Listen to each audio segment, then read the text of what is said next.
Bom dia, amigos e amigas. Tentando pela segunda vez entrar no ar com vocês. Eu sou o Daniel Nonato. Lembrando a todos e a todas que a gente tem aqui nosso espaço, um chroma key. Viu aí? Alguém me perguntou como é que funciona aqui esse cenário. Isso aí. Bom, a gente começa esse nosso encontro com a música São Francisco de Assis, né? Fazei nos instrumentos de vossa paz. Onde há dúvida que eu leve a fé, onde há ódio que eu leve amor, onde há ofensa que eu leve perdão, onde há discórdia. E a gente sabe que a liturgia de hoje, Mateus capítulo 7, versículos 1 ao 5, nós estamos lendo desde semana passada o Sermão da Montanha, das 2 semanas já, né? Estamos lendo o Sermão da Montanha, a gente está meditando nele, estamos produzindo alguns artigos para o nosso blog denonato.blogspot.com, então você pode entrar em contato com a gente através do blog, e a gente começa nosso encontro hoje falando da Guerra de Israel. Eu comentei ontem eu fiz um artigo, primeiro falando que o Israel de hoje não é o Israel de ontem.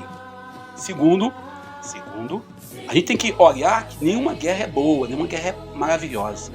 Começa a se justificar que o Hamas invadiu, matou gente, senhores, mas com tudo isso, você cobrar conta da pessoa errada é gravíssimo. Mas é aquilo, a gente costuma exigir e cobrar do outro, que não tem nada a ver, isso é um problema sério.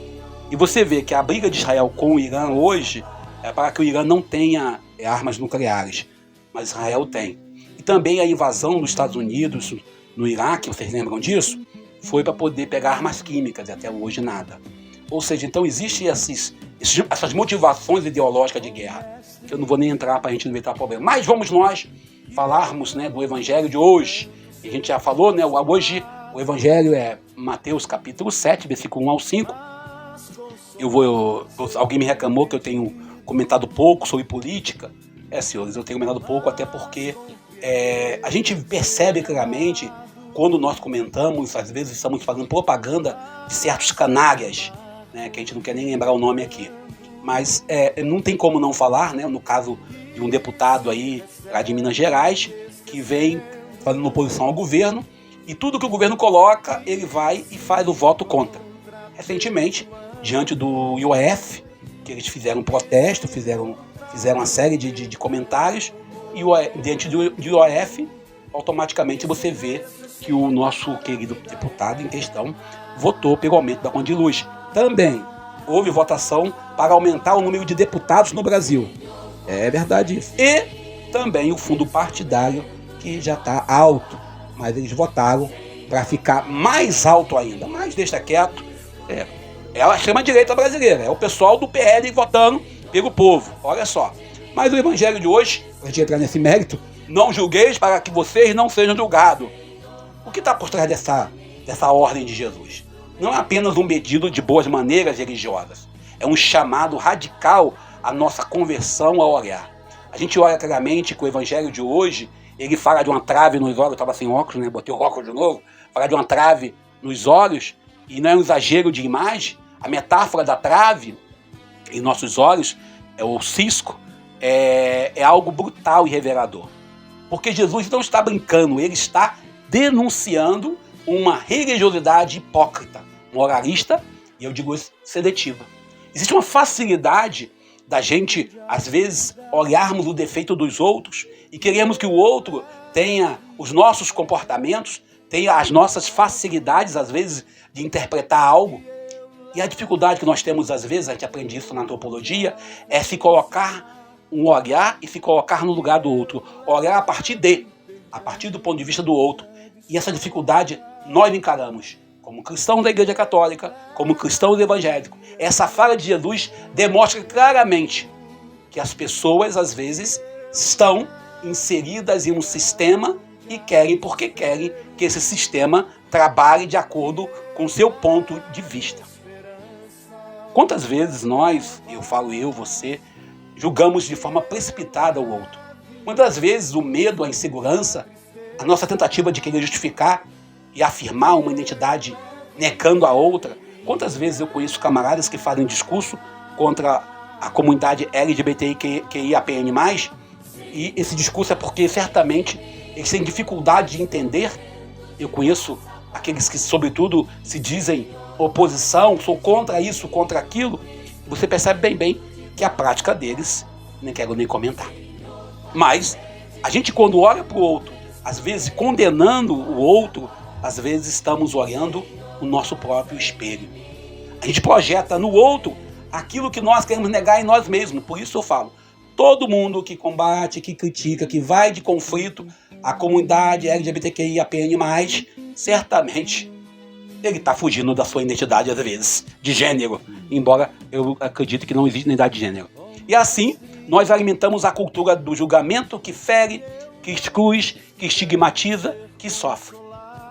E quando essa cultura invade os diversos campos da nossa vida, no campo profissional, no campo estudantil, no campo religioso, por que não? A fé, ela vira um instrumento de condenação e poder. E quando a fé vira instrumento de condenação e poder, vemos hoje os segmentos da direita religiosa, sobretudo aqueles que se dizem mais santos do que o Papa, melhor, mais católicos que o Papa, os que querem manter privilégios, os que querem manter uma estrutura de poder, que nem aquele idiota, desculpe os idiotas, não se ofenda por isso, que fala que para mim eu passo falar o evangelho aqui com vocês na rede social, eu tenho que ter uma estola no peito, ou cruzada, porque só quem pode pregar é padre, diácono e bispo. Desculpe, isso é um pensamento idiota. São moralistas do seletivo, racistas, incapazes de enxergar a própria trave. E também nós temos, a mistura de uma fé triunfalista que promete a salvação individual, cada vez mais uma religiosidade do eu sozinho e Jesus. Todos esses discursos vivem de sentenciar, mas não de converter. Julgam, mas não amam. E aquilo que o padre Justino Muduara dizia, se não ama, tem algo errado. Falam em nome de Deus, mas negam o Cristo que vive ainda hoje, crucificado nas periferias existenciais e na periferia geográfica. A nossa meditação na palavra de Deus hoje é um grito contra esse tipo de julgamento. Em Lucas 6,37, a gente vê isso também, fala claramente o mesmo texto. Não julgueis, não serem julgados. Tiago adverte, quem julga o irmão fere a lei. Paulo também nos traz essa mensagem. Não julgueis antes do tempo, pois Deus conhece os corações. E João, lá no Evangelho de João, Jesus diante da mulher adúltera, Jesus diz, quem não tiver pecado, atire a primeira pedra. A gente olha para o documento da igreja, Gaudium et Spes, lá no Vaticano II, que afirma a igreja deve ser um sinal de comunhão e não de divisão. Talvez a gente olhe hoje para esse modelo armamentista que tanto os Estados Unidos defende, dizendo que o Irã tem arma nuclear, Israel tem arma nuclear, não sei quem, e você vê que todos eles querem ser juízes e carrasco do mundo, atacando e ferindo o outro. Não importa quem está na frente. São 2 pesos e 2 medidas. Quando é meu amigo, toda a honra, todo o respeito. Quando é meu inimigo, toda a perseguição e todo o caos. A conclusão que nós podemos chegar hoje é notório que nós olhemos para a nossa prática e olhemos para a prática de Jesus. Jesus não veio para nos colocar em tribunais de condenação. Ele não veio para também nos libertar numa libertinagem. Ele veio para nos libertar da cegueira moralista e hipócrita, nos ensinar a olhar como ele olha. Lembramos do cursinho de cristandade, quando a gente faz lá, no 3º dia, ver, julgar e agir. Essa misericórdia que nós somos chamados a aplicar, não é uma misericórdia qualquer. O olhar de Cristo para a pecadora sempre foi olhar de compaixão. Para aqueles que estão à margem da sociedade, sempre de respeito e de consideração. Pensamos diferente, mas podemos cultivar e viver o mesmo amor que é o Deus Altíssimo. E eu vou parando por aqui, peço a você que deixe seu like, compartilhe esse vídeo, nos ajude a continuar produzindo. Lembrando sempre, se inscreva no canal. Fiquemos com Deus. Lembrando, nada de me julgar por causa disso. Eu sou Daniel Nonato. Ser compreendido, mas compreender, ser amado, mas amar porque é dando que se recebe esquecendo